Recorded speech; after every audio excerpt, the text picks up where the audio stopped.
Now we're getting slightly more difficult. There's not just one thing to do, there's two things to do here.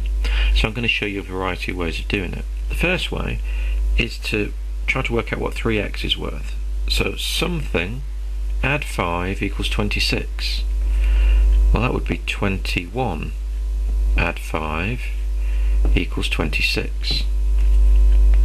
So we know that this 3x must be 21. And we've already solved these types of equations.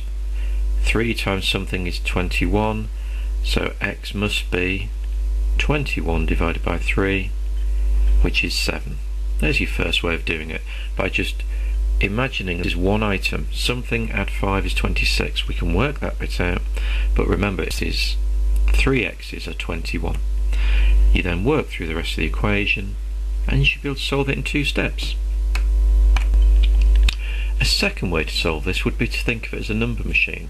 This says I have my number x, I times it by 3, I then add 5,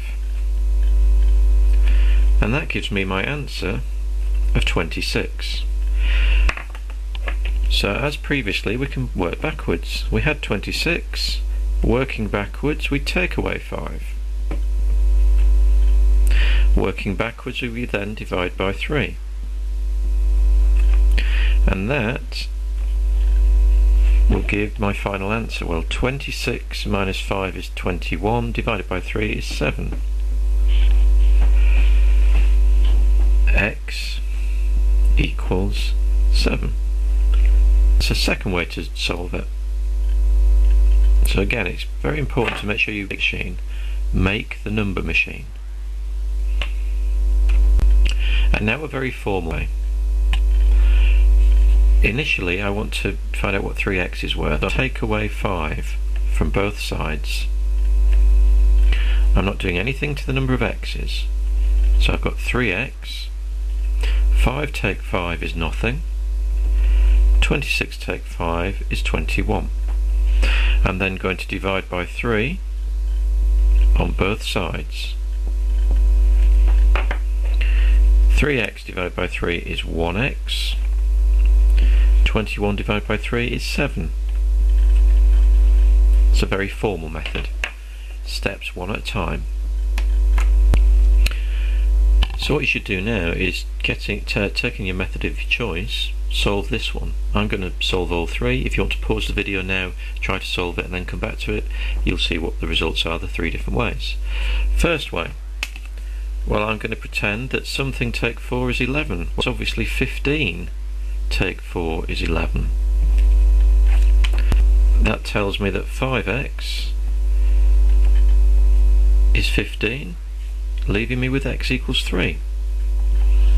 I could do it with the number machine. X times 5 take 4 gives me 11. I'm going to work backwards through the number machine. 11 add 4